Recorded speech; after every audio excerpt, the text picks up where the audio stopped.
Bonjour tout le monde, me voici aujourd'hui de nouveau avec Eva Alouche. Tu es formatrice à l'égalité. Aujourd'hui, on va parler de la charge mentale, de la sécurité des femmes dans l'espace public. On trouvait que c'était un sujet intéressant à mettre en avant parce que les hommes n'ont pas toujours conscience que c'est une vraie charge, en plus de tout ce qu'on gère, qu'on essaie de survivre dans l'espace public. Qu'est-ce que tu voudrais bien nous en dire, Eva ? D'une certaine façon, c'est une réalité que les hommes ne vivent pas. Donc ça, c'est déjà important d'en avoir conscience. Les femmes grandissent dans l'idée qu'elles ne sont pas capables de se défendre seules.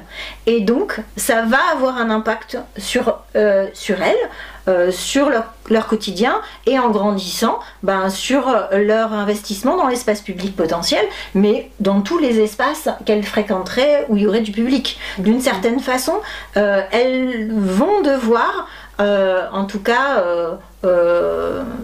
réfléchir à où est-ce que je passe, dans quelle rue, est-ce que je dois faire attention à ça, est-ce que je peux y aller, voilà, comme je suis habillée ou pas, est-ce que y a des conséquences possibles.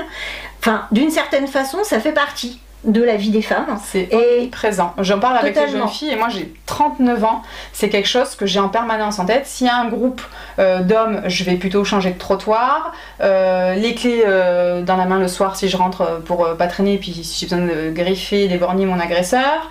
Ça va être si je vais à une soirée, qui me raccompagne jusqu'à ma voiture. Si je cherche sur quelque chose sur le bon coin, j'envoie un message à mon mari pour lui dire l'adresse où je suis. Je sors en soirée, je dors chez qui, t'as trop bu, moi je bois pas mais je te surveille, je regarde les verres, si quelqu'un glisse quelque chose. On est en permanence dans ce contrôle de notre sécurité. Les hommes le perçoivent un tout petit peu parce que c'est aussi les premiers à dire attends je te ramène. Ils sont un peu quand il y a des soirées uniquement à cette organisation, mais qu'on met aussi en place au quotidien.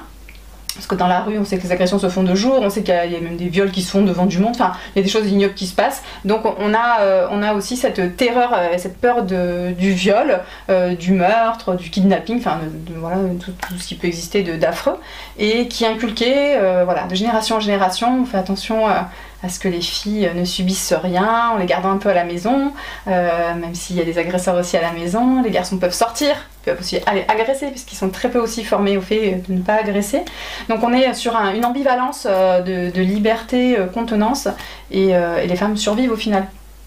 En tout cas, dans ce que tu dis, il y a déjà un impact sur les filles. Il y a sur leur liberté de mouvement. On va forcément se dire attention, c'est plus dangereux pour elles, alors que la réalité c'est que les violences dans la rue c'est aussi, c'est majoritairement les garçons qui les vivent. Exactement. Et que les violences subies par les filles et par les femmes c'est dans des espaces qu'elles connaissent et qu'elles fréquentent, et aussi leur espace personnel. Donc la réalité c'est pas c'est pas la croyance, ce qui est transmis. Exactement.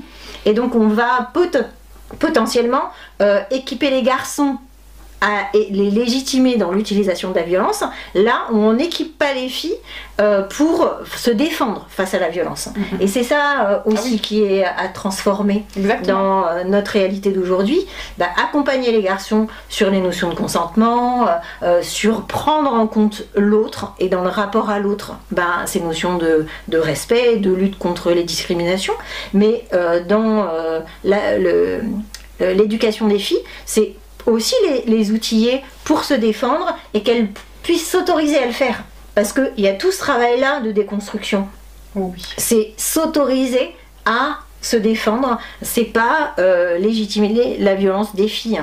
C'est leur donner la possibilité de se défendre face à des violences qu'elles subiraient. Exactement. Et c'est ça qui est aussi important de retravailler en fait.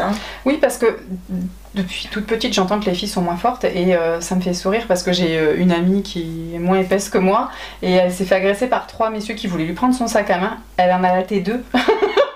Bon, le 3e lui a mis une pêche, elle est tombée au sol, elle a hurlé, ils sont partis.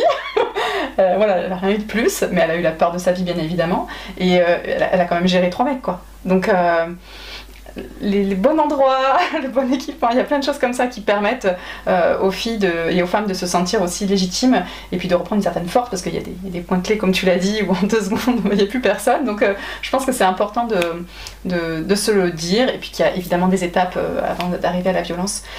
Mais oui, c'est un travail quotidien et comme tu l'as si bien soulevé, c'est qu'en effet les hommes et les garçons sont plus souvent eux-mêmes agressés sur l'espace public mais se sentent pas en insécurité. Totalement. C'est ça, la différence elle est là. Ce qui est assez dingue. Et puis ensuite, ce qui est important, c'est de faire attention aux mots. On ne se fait pas agresser, on est agressé par quelqu'un. Il n'y a pas de responsabilité de la victime, mais bien des personnes qui agressent. Et ça, c'est la langue française qui permet ça. Exactement. Et qui permettent, en fait, par les mots, de renvoyer la culpabilité aux victimes et pas aux auteurs. Exactement. Et c'est ça qu'il faut aussi re-questionner je suis complètement d'accord d'ailleurs pour encore citer la docteure Emmanuelle Piette. Elle dit des fois on raconte que la victime a avoué. La victime n'a rien avoué, ce sont les coupables qui avouent. Donc toutes les histoires de langage aussi et la culture du viol, la culture des violences et de la victime s'empare bien de ce vocabulaire où on déresponsabilise très facilement l'agresseur. Donc merci une fois de plus Eva pour toutes ces informations et ce partage très riche. Merci à vous de nous avoir écoutés. On vous dit à bientôt. À bientôt. Au revoir.